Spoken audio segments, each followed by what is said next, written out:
Speaking of damage control, the Bombers know all about that the last few years. It's been a long time since they've been up towards the pointy end of the ladder. Bombers fans have been through a lot of pain, and it sounds like expectations are being tempered.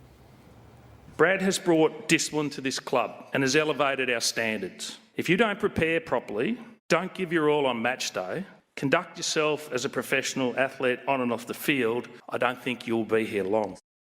It was David Barham at the Crichton Medal, the best and fairest. And then this from The Age, from Brad Scott in recent days, said the team focus had been on leadership, culture and development, but would not be tied to a prediction.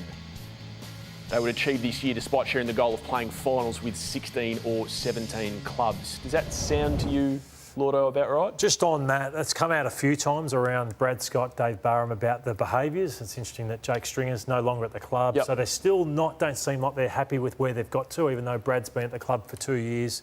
But I just think, as I said, I've always been critical of the tempering the expectations, because you look at Hawthorn, it can happen very, very quickly. But if you talk about that it's not your time for it, players start believing it, everyone starts hearing it, and you're never close. So I just think 11 have wins. good players, though. 11, I know, but you wouldn't have said that. No one thought Hawthorn had good players a few years ago. No, we did. No. We knew they had Warple and they had Day, and then they get Newcombe. We know they had Mitch Lewis. After winning a best and fairest. So I think they won 11 games 2 years ago under Brad, 11 games last year. I think 12 or 13 wins. This year? There's no reason why they can't. I completely disagree. I think their list is a disaster. I'd be surprised if they finish outside the bottom four. I disagree with that. Bottom four? Well, who's going to kick their goals? It's not as though that they were a scoring machine and they just lost 42 goals from Jake Stringer. Yeah, Langford and Wright. Peter Wright, go 50 Langford, yeah. Caddy, Kako. Peter Wright did it once, and Kako hasn't played a game. Yeah. And Caddy's in his second year. I know, but I think if you get top-end players in the top 50, that's the reason they should, Sam, is because Reid, Perkins, Cox, there's enough top 15 talent there.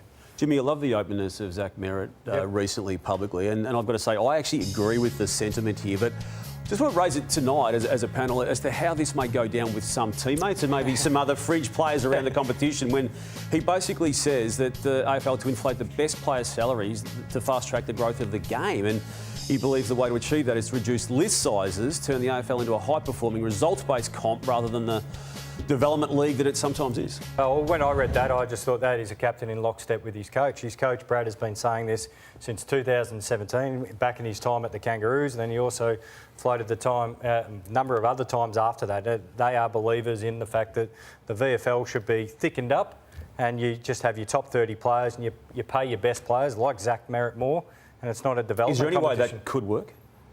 Because the Players Association won't allow it to. I think we're pretty good at the list sizes we've got. It allows you flexibility. You can bring players in who are a bit more development in an elite environment. I think about the list size we've got is pretty good. And we're getting closer to a $2 million player anyway, aren't we? Oh, I think the next deal that Harley Reid or Nick Dacos or even Harry Sheasel signs could be upwards of $2 million, sure. But you are getting mid-tier players getting, even this year, 800. Yeah. I think it's a good idea. To Zach Merritt's Tassie coming in. Thoughts? With Tassie coming in, keep the competition high. I like it. And the best players should be paid the most, shouldn't they? Two AFL legends.